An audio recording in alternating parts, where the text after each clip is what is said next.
정리를 하면 앞에서는 그 얘기를 했잖아요. 코로나 때 어떤 상황에서 그때 그 힘든 시기나 그 위기 속에 기회가 있다.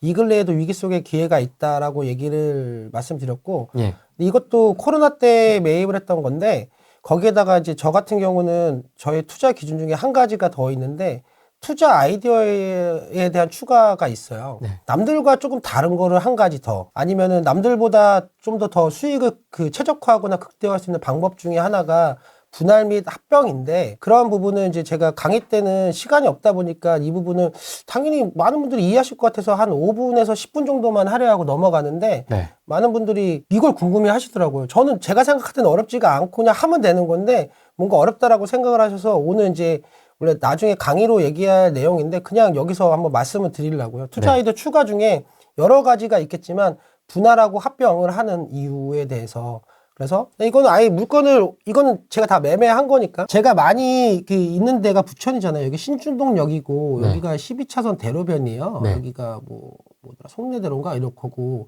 그다음에 뒤에 배우세대가 있잖아요. 근데 제가 지도를 봤을 때 이 위쪽하고 밑에 쪽에서 밑에 쪽만 이렇게 크게 이렇게 지도를 놨던 이유가 뭘까요? 이쪽이 중요한 지역입니까? 12차선 대로변이 있으면 위하고 밑에하고는 전혀 다른 상권인 거예요. 음. 그러니까 위에가 여기에 뭐 어떤 뭐 이게 있다가 중요한 게 아니라 이 밑이 중요한 거죠. 제 밑에 있는 물건이니까. 그 밑에 있는 물건 중에 역에서는 좀 거리가 있죠. 역에서는 제가 볼 때는 한 1.5km, 1.3km 정도 되겠네요. 동선이나 이런 거 떠나서 배우세대가 이렇게 있어요. 네, 밑에 쪽에. 예, 밑에 쪽에 배우세대가 쭉 있는 거고, 미리네 마을이 쭉 있는 거고, 이 앞쪽 라인은 오피스텔이나 근생 라인이 있겠죠. 네.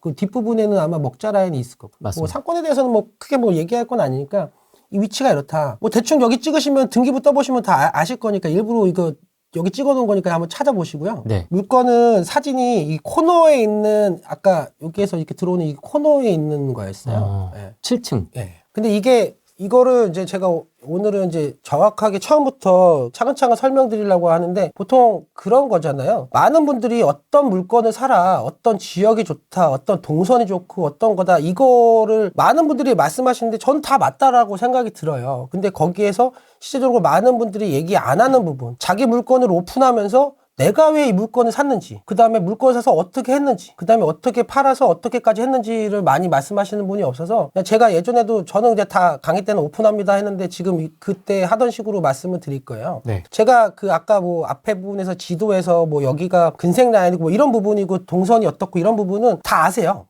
다 아시니까 중요하지 않아가지고 이건 누구나 얘기하는 부분이고 누구나 생각하는 부분이니까 그거를 차치하고, 제가 이 물건 갖고 얘기를 하고 투자자 그 모드로 얘기한다고 했잖아요. 투자자 모드로 얘기를 해볼까요? 그러면은 투자자 모드에서는 저도 투자자니까 여기에다가 이 물건을 사기 전에 생각을 할 거잖아요. 그럼 첫 번째가 코로나 시기를 기회라고 생각을 했어요. 그때가 집합금지로 인해서 폐업 사례가 막 속출했는데 이 물건 자체가 그런 거에 하나였어요. 남한의 지역이라고 써있잖아요. 이 옆에 근처에 있는 것도 사고, 이때 제가 코로나 때 한창 코로나 시기 때 1년 반 동안 제가 상가를 호실로 따지면 한 30개 정도 매입했었거든요. 근데 이때 이거 사기 바로 한 달 전쯤인가 두 달 전쯤에 근처에 바로 샀단 말이에요. 그래서 어차피 인테리어를 같이 할 거면 어차피 같이 자재도 올리고 남은 거 이렇게 하면 되니까 인테리어 진행하고 있었고, 코로나 피해 업종을 제외한 임대 시장은 나쁘지가 않았어요. 이때 많은 분들이 코로나 때문에 막 힘들다고 막 하고 막 이랬지만 코로나 정말 피해 업종 말고 다른 업종은 나쁘지가 않았어요. 그 중에 하나가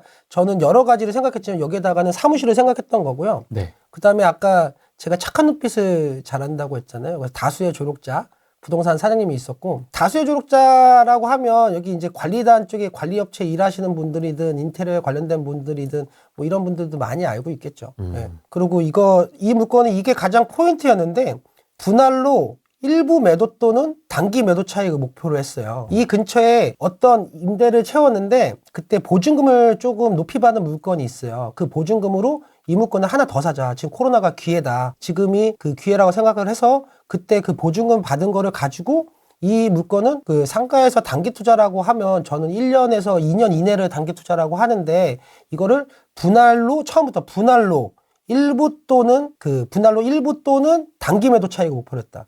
단기로 매도를 하게 되면 앞에 들어갔던 원금을 회수하게 되잖아요. 네. 그러면 예를 들어서 이 물건을 4개로 나누려고 했는데 2개를 단기로 매도를 하게 되면 앞에 2개 물건은 풀피잖아요. 돈이 남잖아요. 그리고 제가 맨날 기준 안에 드는 게 아시죠? 15% 이상 되는 거니까 그냥도 갖고 있어도 되고 팔아도 되지만 만약에 일부는 단기로 그냥 먼저 팔아버리면 나머지 거는 아예 플러스피가 되기 때문에 이 2개는 당연히 풀피가 되는 순간에는 뭐가 있냐면 수익률을 논할 수가 없잖아요. 무한대니까. 그러면 단기로 해서 그 돈이 남은 걸 가지고 왜 단기로 하려고 하냐면 이때 좋은 물건들이 많이 나왔어요. 그래서 또 살라고. 그래서 이때 이거를 또 단기 매도한 거 또 샀어요, 사실은. 그리고 이게 이때 상황에서 또 물건으로 개인으로 따져봐야 되는데 물건으로 따지다 보면 이 물건도 사인 있는 물건이었어요. 이때가 여기가 고시원이었었는데 노후된 고시원이었고 그 다음에 노후된 고시원이다 보니까 뭐 집합 이거에도 막 그렇고 너무 노후되고 막 이러다 보니까 매도인 분이 그냥 이제 나 그만하고 은퇴하고 싶다. 근데 그만하고 은퇴하고 싶지만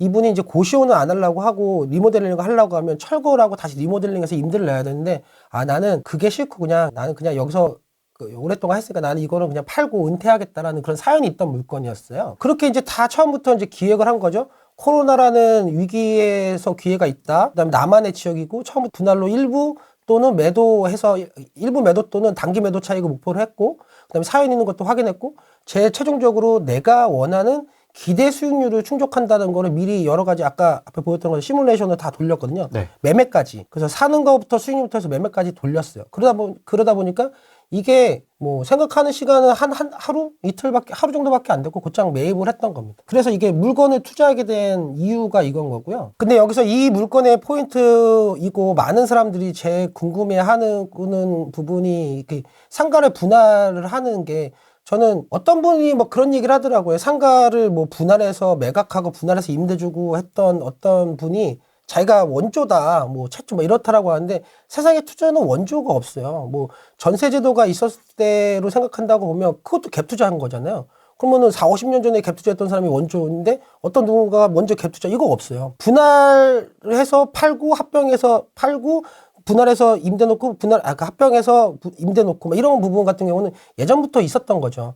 근데 그게 누가 원조고 이걸 다 떠나서 하는 이유에 대해서 생각을 해봐야 되는 거예요. 근데 하는 이유에 대해서를 몇 가지 5가지를 정리하자면 네. 임대 수익이 극대화 소형 평수일수록 단위 면적당 임대료가 솔직히 높아요. 근데 그렇다고 해서 너무 많이 자르든가 너무 그 자기 전용 부분에 복도를 내가지고 뭐 이걸 다 포기하면서까지 하고 나면 그렇게 해가지고 만약에 많이 분할하게 된다고 하면 뭐가 있을까요? 공사비가 많이 들 거고 내부 복도를 만든다고 하면 그거에 대해서 자기 로스되는 전용 평수가 있을 거고 또 하나는 뭐냐면 가장 중요한 거예요. 임대 수익의 극대화 소형 평수일수록 단위 면적당 임대료가 높지만 그때 제가 이걸 임대 주려고 할 때 어떤 평수 때 어떤 임차인이 대기 임차인이든 어떤 게 수요가 많은가. 지금 이 평수가 이게 전용 평수가 한 130평 정도 되거든요. 근데 130평을 한 번에 임대 들어오는 사람보다 4개로 나눴을 때 40평대로 4개로 나눴을 때 임대 수요가 더 많다라는 걸 확인했고 그다음에 한 번에 전체 130평으로 임대를 주는 것보다 이 단위 면적이 그 40평씩 임대 준 게 단위 면적 때 임대료가 높으니까 수익률이 더 높아진다. 그리고 또 하나는 뭐냐면 그게 유연한 매각 전략이 될 수 있어요. 130평대 분양평수 200평이 넘는 물건은 10억대가 넘어가는 물건인데 그건 매도자를 구하기도 솔직히 쉽지가 않아요. 왜냐면은 그거는 금액이 높은 거보다는 4억대에서 한 5억대? 이때 매수자들이 더 많거든요. 매수층이 더 많거든요. 매수층이 많다는 얘기는 매수층이 적은 데에서는 좀 더 할인해서 팔아야 되고 매수층이 좀 더 많은 데에서는 좀 더 제값을 받을 수가 있어요. 근데 그게 극단적으로 그 하방하고 상방을 얘기한다고 하면 보통 분양평당으로 하면은 한 100만 원 가까이도 차이가 나요. 그럼 전용평당 한다고 하면 분양평당 100만 원 정도 차이가 난다고 하면 이게 만약에 분양이 한 300평 가까이 만약에 된다고 하면 그러면 100만 원이면 3억이에요. 3억. 근데 그러면은 갖고 있으면서도 임대 수익률을 극대화할 수 있고 나중에 유연하게 매각 전략도 할 수 있어야 된다. 그래서 상가를 분할해서 뭐 이게 중요해. 분할하는 이유가 명확해야 되는 거예요. 그러면서 또 한 번에 그 임대를 전용 130평 아까 임대료 분양평수 한 200평에 임대 채우는 게 쉽겠어요? 아니면은 40평대 40평대 이게 리스크가 더 적겠죠.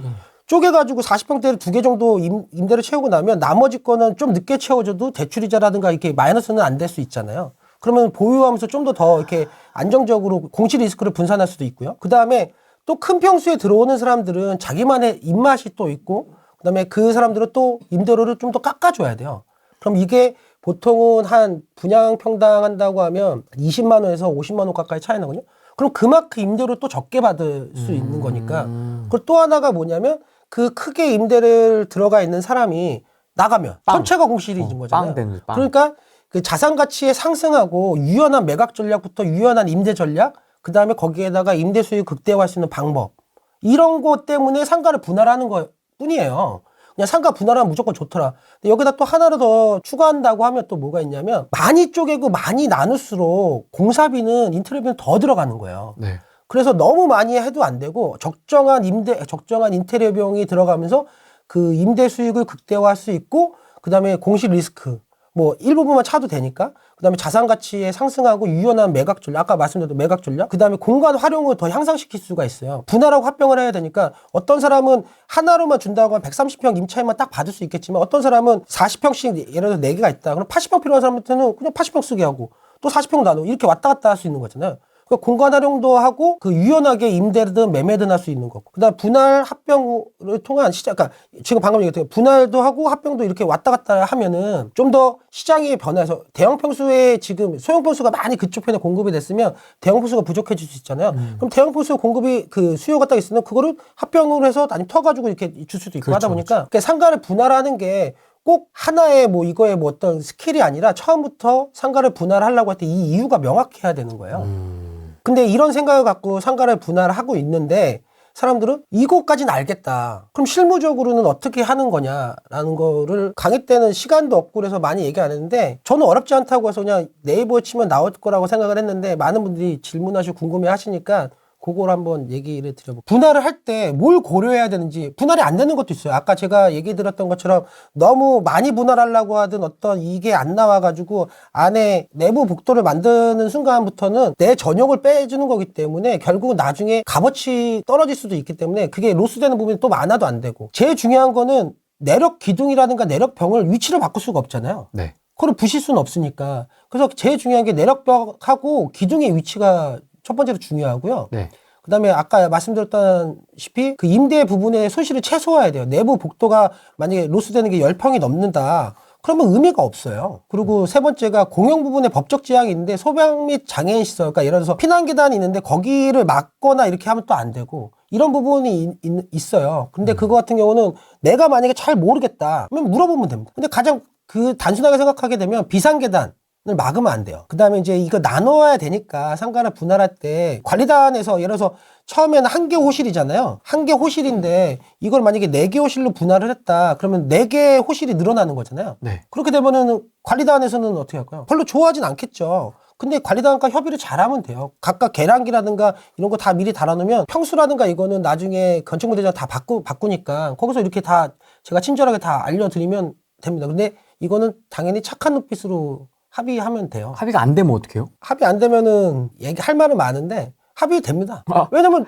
합의가 됩니다. 왜냐면 건물 관리하는 회사 입장에서는 한 개 호실인데 내가 한 20개로 나눠가지고 이거를 각각 부과해달라, 이건 말이 안 되겠죠. 그렇지만 건축물 대장이 4개 호실로 돼 있는데 4개 호실에 대한 거를 왜 관리를 해줘야 되는 건 맞잖아요. 건축물 대장도 바뀌어있고 등기부도 바뀌어있는데 그럼 니네 이거 안 한다고 하면 너네는 일 안 한다는 얘기니까, 그럼 저는 여기에 소유자고 입주자 그 당신한테 월급 주는 거기에 일원이잖아요. 그렇죠. 그러면 이제 할 말 많죠. 그렇게 되고 서로 이렇게 당신이 열심히 안 하면 저도 가만히 안 있겠다 이런 얘기도 하면서 이제 합의하면 다 안 된 적이 없어가지고. 근데 가장 힘든 부분이 이제 마지막 5번째, 이제 주차 시설의 고려예요. 나눌 수는 충분히 많이 나눌 수는 있겠지만 많이 나누게 되면 호실당 보통 한 대씩은 막 준다라고 하면 그동안에 4대를 줬는데 네. 8개로 나누면은 4대가 더 추가 필요하고 나면은 당연히 이거는 관리단에서는 그 얘기할 수가 없어요. 왜냐면 원래 처음에 나눴던 게 면적당이든 호실당이든 있었을 텐데 제가 더 늘어났다고 해서 그 주차를 더 달라고 하면 다른 상가 전체에 피해를 주기 때문에 그 안 되고요. 왜냐면 그거는 제가 주장할 수 없는 부분이니까. 그렇죠. 그래서 너무 작게 쪼개던가 이렇게 해가지고 주차가 더 확 늘어나는데, 주차가 더 늘어날 수밖에 없는 구조를 만들었는데 그거를 그 관리단에 요구할 수 없을 때는, 근데 그렇게 너무 많이 분할을 하게 돼버리면 어떻게 될까요? 주차 때문에 요즘엔 임대가 안 될 수도 있기 때문에 너무 이렇게 잘게 쪼개든가 주차 시효도 다 고려를 해야 돼요. 너무 깊숙이 들어갈 수도 있는 얘기지만 이 분할하고 용도 변경 분할을 할 때는 주차장이 주차장법이 그렇게 주차장 대수가 중요하지 않지만 만약에 거기에다 용도 변경까지 같이 들어간다고 하면 주차장법도 필요하거든요. 근데 이건 거기까지 얘기하면 너무 그 디테일 부분이니까 그거 빼고요. 그래서 상가를 분할할 때 고려해야 될 상황은 제가 볼 때는 이 네 가지는 그 기본적으로 고려해야 되지 않을까. 진짜 이제 포크레인이 여기 이제 들어가서 이거는 이제 운 좋게도 이 조그만 포크레인이 그 엘리베이터 타고 들어올 수 있어서 엘리베이터요? 엘리베이터 타고 들어오는 그 포크레인입니다. 보통은 더 큰 포크레인 같은 경우는 그 창문 뜯어가지고 40톤 크레인에 걸어가지고 들어오는데 이거는 운 좋게도 작은 장비 들어와가지고 그렇게 뭐 힘든 건 아니고 그 큰 물건 부시는 게 아니어가지고 그래서 이제 이게 인테리어 한 거고요. 네. 이게 공용 부분 이렇게 한 거고. 들어오고 싶게 만들었네 진짜. 네. 근데 여기 제가 오픈했잖아요. 1억 8,700 이거 뒷자리 까고 1억 8천에 했거든요. 근데 이건 좀 너무 예술한 것 같아가지고 공용 부분하고 이거 폴리스타에 내부에도 폴리스타 갈았잖아요. 이거 막 그 너무 이거에서 30%에서 40% 줄일 수 있어요. 이제 너무 예술한 것 같아요. 요즘엔 예술한 겁니다. 이거는. 욕심을 좀 내신 네, 거예요? 욕심을 좀 낸 거죠. 왜냐면 이거 단기 매도를 할까 해서. 그리고 이때만 해도 제가 조금 남들하고 확실하게 차별을 하려고 해가지고 그 했던 거라서 조금 힘을 준 인테리어고 조금 덜 줘도 되는데 확실히 티가 납니다. 고급집니다. 그래서 이게 제일 중요합니다. 이게 제일 중요해요. 이거 뭡니까? 이게 분할 전 도면이거든요. 네. 그럼 제가 이제 설명을 드릴게요. 여기에 기둥이 있죠. 여기에 기둥이 있죠. 여기에 기둥이 있죠. 그럼 이거를 제가 얘기했잖아요. 이 기둥을 부실 수가 없어요. 그럼 여기에 이렇게 나눌 수 있을까요? 없죠. 여기 이렇게 나눌 수 있을까요? 아니요. 없죠. 이것도 이렇게 못 나오죠. 당연히 이렇게밖에 나눌 수가 없어요. 결국에는 네. 기둥대로. 이렇게. 그럼 이거 모양을 딱 봤을 때 한 개, 두 개, 세 개, 네 개. 너무 잘, 처음에 사기 전에 도면은 미리 다 구해서 봤고요. 처음부터 사서 철거하기 전부터 살 때부터 이거 네 개로 분할하려고 했어요. 그럼 여기 나가는 게 엘리베이터가 두 대인데 이렇게 나가는 게 여기 화장실 들어가는데 입구잖아요. 근데 여기 비상계단인데 만약에 이 비상계단이 여기 있었다. 만약에 비상계단이 여기 있었다. 그러면은 이거 여기 복도를 내야 돼요. 그러네요. 근데 여기는 여기까지 이렇게 기둥으로 이렇게 나눠도 이 비상계단이든 이쪽으로 나가는 거든 화장실 가는 거든 다 이게 로스가 안 나는 거죠. 그러네요. 로스도 안 나고 앞에 이렇게 여기다가 호실만 4개로 나누면 너무 완벽한 나눌 수 있는 거잖아요. 근데 이게 이렇게 한 거죠. 이게 제가 철거할 때 도면을 이렇게 미리 나눠가지고 전단지에다가 이렇게 다 룸 이렇게 만들어줄게. 전단지에다 다 해서 이렇게 뿌린 거예요. 이렇게. 이 좌측 우측은 뭡니까? 뒤집어진 거죠, 그냥. 네. 701호, 702호, 703호, 704호. 여기 보면 전용이 30평대잖아요. 이 30평대가 이상적인 평수였고, 너무나 운 좋게도 이 룸의 그 기둥에 따라서 이렇게 잘 나눠질 수 있고. 어차피 이 기둥은 상관없는 거니까 여기는 감싸면 되는 거고, 요 기둥은 이렇게 너무 잘 나눠지잖아요. 화장실은 이쪽이고, 그 다음에 여기가 그 비상계단으로 가는 거니까 여기 막는 것도 아니고. 야, 도면을 통해서 그래서 이렇게 딱. 제가 중도금 내고 철거하면서 이렇게 미리 다 전단지를 다 미리 준비했었어요. 잔금 한 호실 빼고 잔금 전에 임대는 다 채웠고요. 여기까지는 이제 흔히들 실물을 얘기한다고 하면 지금은 분할 전에 관련된 내용이잖아요. 도면을 미리 확보해서 내가 이렇게 나눌 수 있다, 로스가 없다, 이렇게 하면 소방에도 뭐 문제가 없겠다, 그 관리단이랑 협의하고 뭐 어떤 부분 다 그런 얘기 했잖아요. 네. 그러면 실제적으로 이제 이거를 실무에서는 처음에는 매매 잔금을 해야 되니까 매매 잔금은 701호로 해야 되잖아요. 701호로 잔금을 하고 난 다음에 그 다음에 701호 하나를 4개로 나눠야 되는 거예요. 네. 그러니까 그 4개를 나눌 때 사람들은 그거 어떻게 4개로 나눌 수 있어? 힘들지 않아? 막 하는데 이걸 내가 이제 제가 보여드릴게요. 한 거를. 먼저 이게 잔금을 치렀어요. 잔금을 이게 한 개 호실이었으니까 701호 한 개 호실이었죠. 한 개 호실에서 이제 대출을 받아요. 대출을 받겠죠, 당연히. 그럼 전체 이렇게 하고 난 다음에 실제적으로는 이렇게 4개 호실을 다 나눠놨잖아요. 그러면 잔금과 동시에, 아니, 잔금 전이든 건축사를 상담합니다. 층 도면하고 호실 도면을 발급을 받으면 돼요. 그 다음에 건축무대장 표제부 및 전유부를 발급을 받아요. 그 다음에 향후 용도 변경이 가능 여부하고 주차장법을, 그러니까 용도 변경을 해야 될 때가 주차장법이 중요한 건데, 요거는 좀 뺄게요. 이거는 용도 변경 필요 없었거든요. 근생이어가지고. 그러면은 이게 건축사님 가서 얘기하고 나면 그러면 이걸 줘요. 대리인 위임장. 뭐예요? 이거 써달라고 해요. 그러면은 산 사람 대표자 뭐 상호 적고난 도장 하나 찍어주고 인간증명서를 줘요. 그럼 어떻게 될까요? 본인 건축사에서 하는 거예요? 네, 건축사에서 맡기는 거죠. 성명, 루블 이렇게 해가지고 네, 이제 주는 거죠. 써가지고 하고 여기다음에 그 포괄 위임한 다음에 인간증명서를 주는 거예요. 그러고 나면 견적서를 받아요. 이거는 제가 요 견적서가 없어가지고 딴 견적서를 했는데 여기는 3개층 나누는데 지금 얼마 들었어요? 100만 원? 네, 100만 원. 3개층 하는데 100만 원 들었다는 거예요. 분할 등기 하는데. 근데 왜 이게 순서가 제일 중요한 게 뭐냐면 이 분할 등기를 할 때 먼저 해야 될 거는 면적이라든가 이런 부분을 먼저 바꾸는 거잖아요. 먼저 바뀌는 거니까 먼저 건축물 대장부터 바꾸고 건축물 대장이 바뀐 거를 가지고 등기부를 바꾸는 거거든요. 그러니까 먼저 건축사를 상담받고 위임장을 작성한 다음에 가가지고 보통 한 100만 원, 이거 같은 경우는 기억이, 요거는 아마 80만 원에 했던 것 같아요. 근데 이거 같은 건 3개층 할 때 100만 원 이 근래에 든 거고. 네. 그러면 이제 분할 됐죠. 그럼 이렇게 바뀌어요. 일주일에서 2주일이면 바뀌거든요. 전유부 분할 신청에 따라 701호로 701, 702, 703, 704호로 구분됐다. 나눠줬다. 네. 이게 2주면 나와요. 80만 원에. 어렵지 않아요. 가가지고 사인 하나 이렇게 써주고 인감증명서면 알아서 해줘요. 그럼 끝났죠. 그러고 나면 뭐 해야 돼요? 등기부를 바꿔야 될 거잖아요. 그쵸. 등기부는 소유권에 관련되던가 아니면 어떤 근저당 이런 어떤 권리에 관련된 거는 등기부가 우선하지만 면적에 관련된 거는 등기부가 우선하니까 건축물 대장이 대장이 우선하니까 대장을 중개사 시험. 예. 대장이 우선하니까 대장을 바꾸고 난 다음에 대장이 바꾼 걸 가지고 등기소에다가 표시 변경 등기를 하는 겁니다. 근데 표시 변경 등기를 하게 되면 이렇게 나와요. 뭐 구분으로 인하여 몇 제곱 이게 7,700유로 바뀌었다. 이익이 됐다. 그럼 이거는 뭐냐? 근저당이 이익이 됐다. 그럼 이게 비용이 이게 세계법인으로 했거든요. 64,600원. 7만 원으로 치면은 7322.